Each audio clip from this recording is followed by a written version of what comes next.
Welcome, welcome. Welcome to my colleagues, and thank you for joining us at the 2024 House Democratic Issues Conference.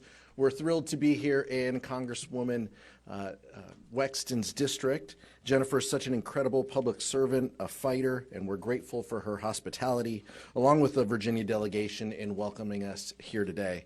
House Democrats are united, and we're coming together around an economic agenda that builds off of the progress that we've made since the pandemic.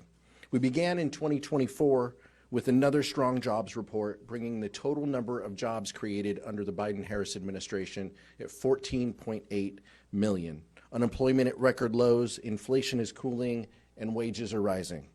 But we know that not everyone is feeling the benefits of that economic recovery yet, and House Democrats are ready to finish the job.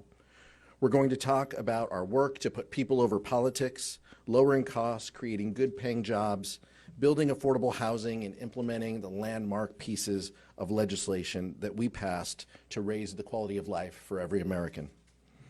But none of that success would be possible without the leadership team. Leader Jeffries, Whip Clark, Vice Chair Liu, Assistant Leader Clyburn, the DPCC, and the entire leadership team. And all of us are grateful to the work of Susan Del Bene as she leads us to the path to reclaiming the majority in 2024. That's our focus as we move forward, and that's what will drive our discussions throughout the next few days. With that, happy to introduce Vice Chair Ted Lieu. Thank you, Chairman Aguilar, for your leadership. It is an honor to work with you. And I want to start off by saying that there is a lot of good news about the economy starting this year. Consumer sentiment is up, wages are up, job creation is up. You know what else is up? The stock market. The S&P 500 and the Dow Jones are setting record highs. And you know who's taking notice? Donald Trump. He's trying to take credit now for the stock market under the Biden-Harris administration. And why is he doing something so ridiculous? Because he understands the economy is getting better and he cannot stop it. And that's because Democrats, when we were in control, put people over politics, and we passed laws to help the American family go forward. From the Inflation Reduction Act, the CHIPS and Science Act, to the infrastructure law, those laws are working and growing our economy. What are Republicans focused on? Stupid impeachments and banning abortions. And this issues conference is going to highlight the stark contrast between Democrats, who are putting people over politics, and Republicans, who are putting politics over people. And now it's my great honor to introduce our brilliant and visionary leader, Hakeem Jeffries. He has unified the Democratic caucus, and every day he thinks about how we move the American family forward. He also stood up to MAGA Republican extremism. It was under Hakeem Jeffries' leadership that the Democratic caucus supplied the majority of votes to stop a catastrophic default on our debts. It was under Hakeem Jeffries' leadership that the Democratic caucus supplied the majority of votes to stop not one, but two government shutdowns. And it's under Hakeem Jeffries' leadership that America is going to see our best days yet to come. And with that, I want to hear from Leader Jeffries. Good afternoon, everyone. Thank you, Vice Chair Lieu, for your very generous words of introduction, for your leadership. Thank you, Chairman Aguilar, for once again convening us here as House Democrats for the 2024 Issues Conference. In my previous capacity as Chair of the House Democratic Caucus, I had the opportunity to preside over and put together, along with Catherine and then Pete, 4 different issues conference events. I'm glad to yield that responsibility to Chairman Aguilar, who's doing an incredible job. It's also an honor to be here with the distinguished leadership team who you will hear from as we gather united, committed, and energized about the opportunities in front of us to continue to put people over politics, finish the job that we started in the last Congress, build a healthy economy, grow our middle class, of course continue to fight for lower costs and for safer communities. The events of this week have once again established that there's a clear contrast between House Democrats and our extreme MAGA Republican counterparts. House Democrats will continue to choose common sense solutions to solving problems on behalf of hardworking American families. House Republicans continue to choose chaos. House Democrats will continue to defend our democracy. House Republicans continue to choose dysfunction. And House Democrats will continue to work on the economy and making life better for everyday Americans, while House Republicans continue to choose extremism. When we emerge from this conference, we'll continue to have a clear plan of action. We look forward to interacting with President Biden, Vice President Harris, members of the administration, advocates, and stakeholders from all across the country with a clear vision for the mission that is in front of us to continue to deliver for the American people. And now it's my great honor to yield to one of my classmates and good friends, partners in leadership, who has proven that she knows how to count and she knows how to unify Democrats on behalf of the American people. I yield to our distinguished whip, Catherine Clark. Thank you so much. Good afternoon, everyone. It's a pleasure to be here in Virginia, and I want to thank Chairman Aguilar and Vice Chair Liu for bringing us together, for organizing this conference, giving us the opportunity to collaborate, to strategize, and to mobilize for the year ahead. And I want to thank the entire leadership team, Leader Clyburn, DPCC Chair Joe Neguse, and I will get to Susan Del Bene, our fearless D-Trip Chair, but a special thanks to Leader Jeffries for a year of skilled, steady, strong leadership throughout the MAGA mayhem. And yes, he is teaching me alliteration as we go.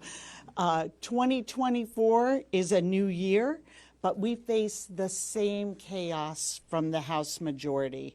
This MAGA majority has managed to be both the most extreme majority in modern House history and the least productive. In 2023, only 3% of the bills the House majority passed became law. Contrast that to 2022, when Democrats were in the majority and 45% of the bills we passed became law. And it is Democrats who have provided, as Vice Chair Liu laid out, the majority of votes that avoided a default, avoided 3 GOP shutdowns, passed the National Defense Authorization Act, and lifted 16 million children out of poverty with an expanded child tax credit. Republicans can't count their own votes, so instead they count on us. And they're unable to rally behind anything but extremism.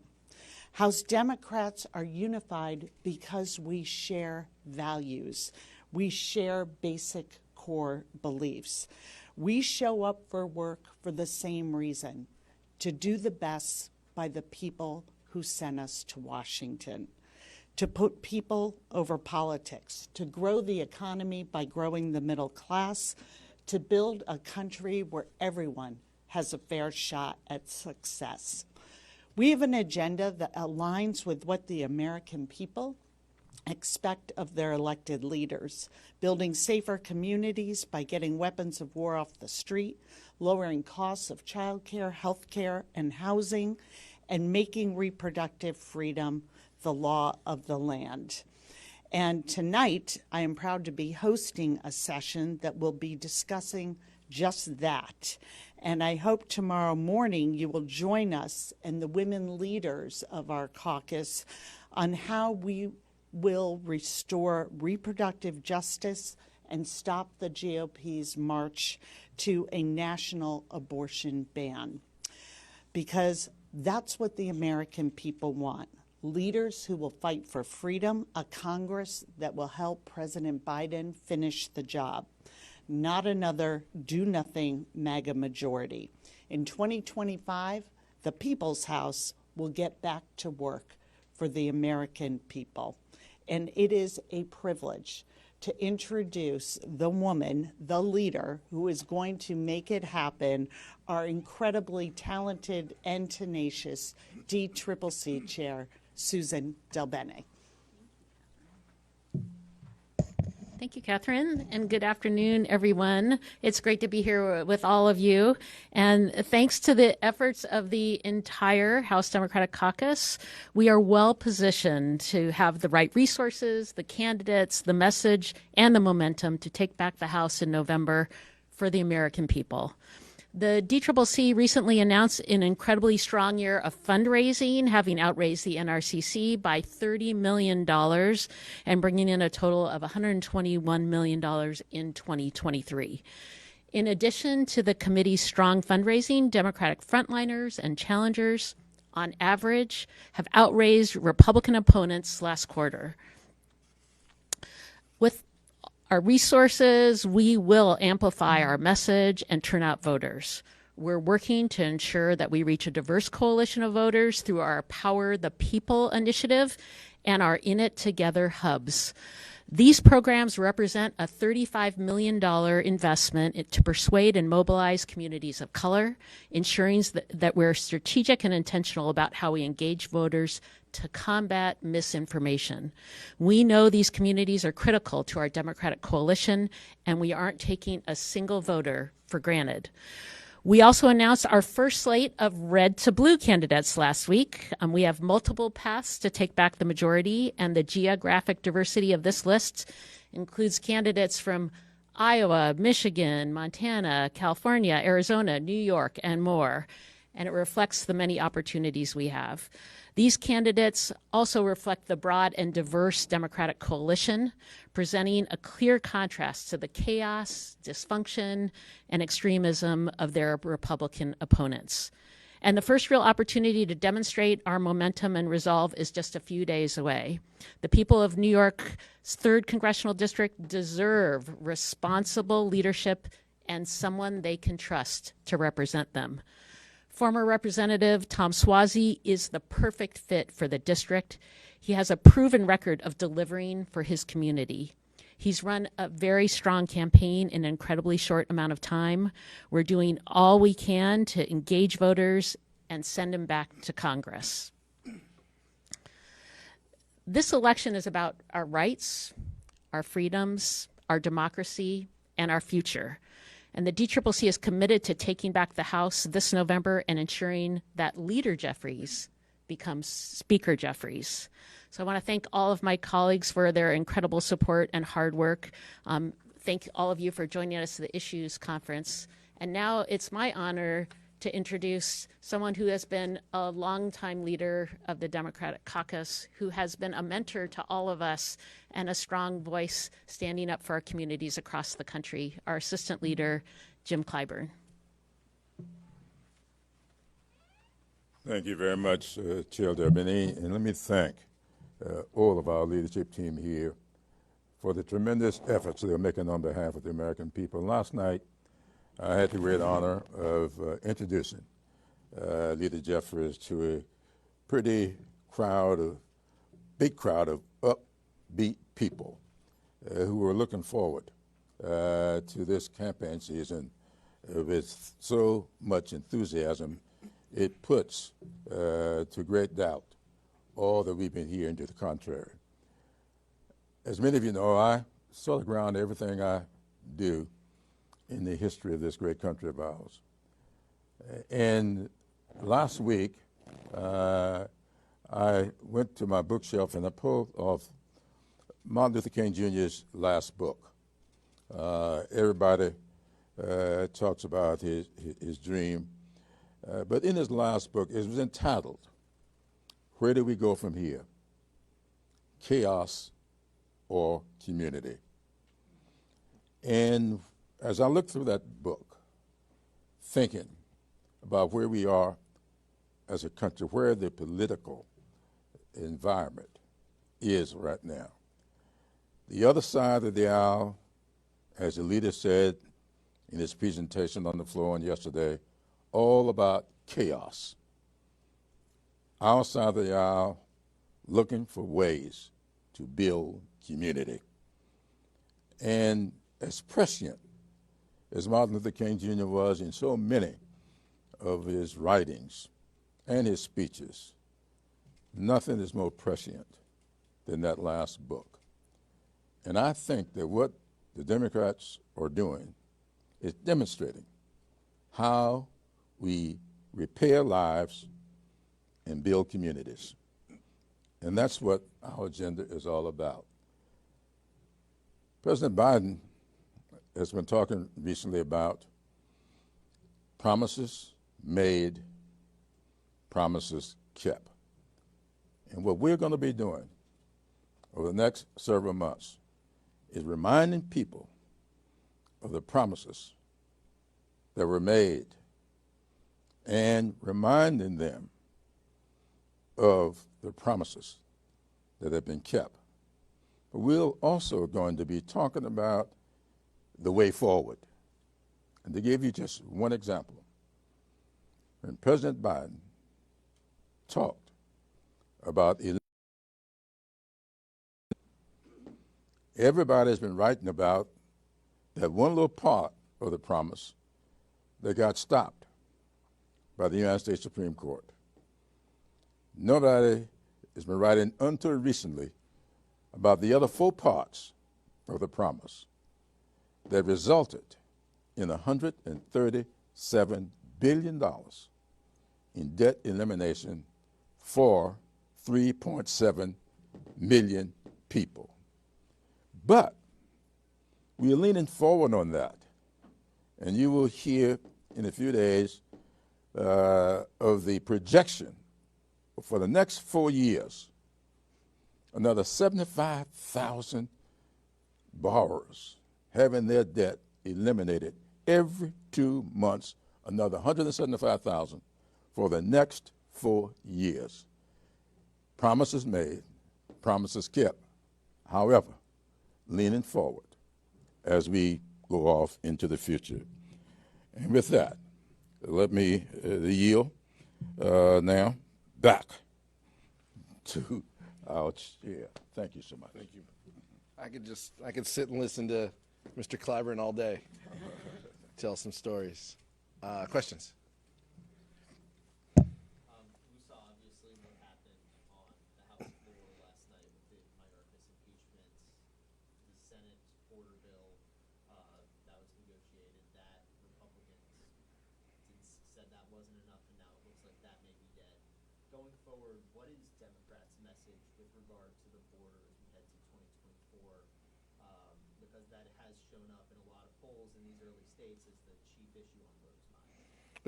We believe in solving this issue, but we believe in also recognizing that some of the provisions that are being discussed are significant policy changes that are being considered.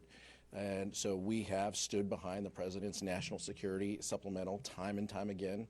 We believe that there should be order at the border. We believe that we should surge resources to Customs and Border Patrol, to ICE agents, to immigration judges, to reforming our asylum system to make sure it works for people. Those are the things that we have and continue to stand for. And it says a lot that the Senate backs away from their own deal after saying that this was their top priority, after saying that this was Democrats' responsibility. They negotiated a deal and then within 24 hours backed away from their own deal. And they're doing that right now in real time, backing away from provisions that they themselves negotiated for one reason and one reason only, because they want to because they're doing the bidding of Donald Trump. That's the only reason. And so it's not lost on us what this is about. And we stand ready to work across the aisle. But I'll tell you, no significant immigration and border policy will get done unless it's done in a bipartisan way. And so we look forward to working with our colleagues wherever and whenever we can in order to get that done. Scott? Yeah, a question for Leader Jeffries. I know you speak regularly with the Speaker of the House. Have you spoken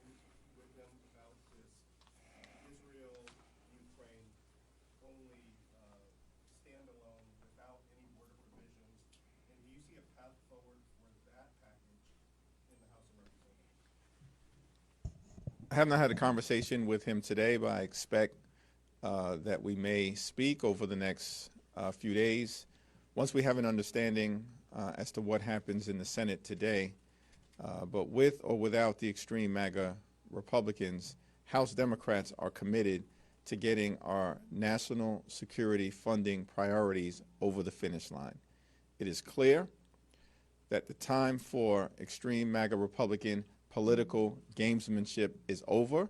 Their my way or the highway approach has gone nowhere, and the only way forward in terms of meeting the national security needs of the American people is to work together in bipartisan fashion to fund Israel, fund Ukraine, fund our allies in the Indo-Pacific region, and provide humanitarian assistance to Palestinian civilians in Gaza who are in harm's way through no fault of their own, and other civilians who are in theaters of war all across the world. That's the only way forward, and we will achieve it if the Republicans abandon the chaos and work together with House Democrats in common sense fashion.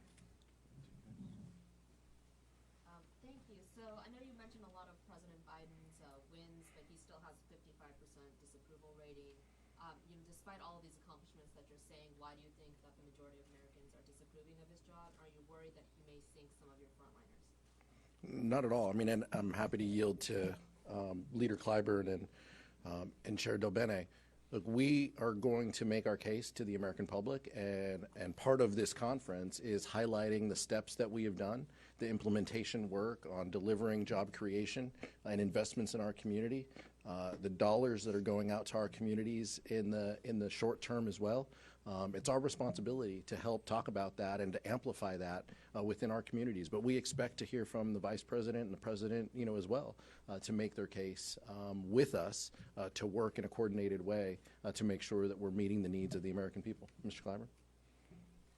Well, I always say the proof is in the pudding. We just saw in the South Carolina primary last week. I saw all the headlines going into that primary. But I also spent a lot of time on the campuses. I have 8 HBCUs in South Carolina. 7 of them are in my district. I'm a graduate of one. And it's kind of interesting, but the highest percentage that Joe Biden got in South Carolina was in the county with 2 HBCUs and a community college. And he got 98% of the vote in that county. And when I talked to those young people, they were all in for Joe Biden. And I keep hearing that he's lost the youth vote. I keep hearing he's lost the black vote. South Carolina increased black participation in that primary by 30%. And Joe Biden came out of it with 96% of the vote. The proof is in the pudding. I know that most of these headlines come from those people who are pretty proficient at tweeting and whatever else you do, but voters show up for Joe Biden. Question? Just a quick follow-up on that question. As far This one's going to be a hard one, so I'm going to give it to Joe Neguse, so just go ahead. Yeah, no. But just curious though, you still have these polls here. You had President Biden. He had a weaker and solid blue Colorado going into here we are in 2024. Also, there is a concern as to whether or not Mr. Biden can go into these polarized states with your candidates. Will he be traveling very often to help your candidates in these states? Will he be campaigning with your candidates? Is there a concern that he's going to be bringing them down? How often is he going to be campaigning with your candidates, given how polarized the map is right now? That sounds like a Susan Delbene question. So Joe Neguse is the happiest person in the room right now. You can follow up, Joe, with anything. First, I'd say that we have incredible candidates and frontliners running, and a little bit in response to the previous question, when you talk about when people see what's happening on the ground in their districts, that's when it really sinks in, the great work that happened under President Biden and with House Democrats last Congress. So that's why you see Republicans taking credit for projects where they voted against the funding but seem to be happy to go out there because they know it makes a difference to these communities. And that's what is happening right now. As those dollars roll out, you're seeing those groundbreakings, you're seeing the projects going, and that's having an impact on voters. And they want to see, in our battleground districts, they want to see governance work. They don't want chaos and dysfunction. Now, on the House side, we have many, many different races across the country where we're playing in. They're all uniquely different. Some are in states like California, New York, that are probably not going to be heavily contested on a presidential level. Others will be. So we expect that candidates are going to run campaigns based on what they think is right for their district. And some of those are going to be in areas where you're not going to see others come as much, and some may be. And I think that really depends on the candidates. Each of these districts is very different, and we want them to run the campaigns that they want to see. But we're gonna make sure we support them in whatever way we can, and help them to continue to make sure we show the contrast between the great work that Democrats have done and the chaos, extremism, and dysfunction from Republicans. He'll be on the campaign trail with some. I think, like I said, it depends on where they have their map, where they're going. We obviously have focus where we have our kind of battleground and frontline districts. Well, no, I would add, at the risk exactly of hazarding that, I would just simply say we've talked a lot about polls. One poll we have not talked about, and we're going to spend some time this afternoon detailing this, is the historic disapproval of this Congress. One has to look, or one is hard to find, rather, any Congress that is as unpopular as this Republican-led Congress in the modern history of our Congress, the most unproductive literally since the Great Depression, the least number of laws passed in 90 years. So the polls that we've seen and the polls that we'll share with our caucus today indicate that the American public is deeply dissatisfied with the way in which Republicans have governed, or lack thereof, over the course of the last 13 months. And the chaos, the confusion, the dysfunction juxtaposed against House Democrats that are putting people over politics, lowering costs, growing the middle class, building safer communities. I think that's a contrast that's going to resonate with the American people, and it's an important story for us to tell. We've got to do more in telling that story with respect to the prior question, and that's what we'll be doing over the course of the next 8 months. Last question. Back. So you have multiple representatives from labor unions here this week, and I was just wondering, what is going to be your message to get the union vote in some swingy districts that are more purple, but that also have, kind of working class constituents who polls indicate might go for Trump? Look, I think our message to the American public, but especially those hard men and women who are working in our labor community, is, judge us by the results, which is exactly what Leader Clyburn said. Judge us by the votes that we have made, the work that we have done, and the dollars that we have put on the streets in our communities, building waterways, tunnels, bridges, roads. All of that infrastructure work is going to be done across the country by hardworking men and women in labor. They are the backbone of our country. They have built our country, and they will continue to, if given the proper investments. And the economic benefit that has for our supply chains, for job creation, for our economies locally, is not lost on any of us. So we are excited about that work ahead. We're excited to make the case and to work hand in hand with our friends in the labor community to tell that story. Thank you so much.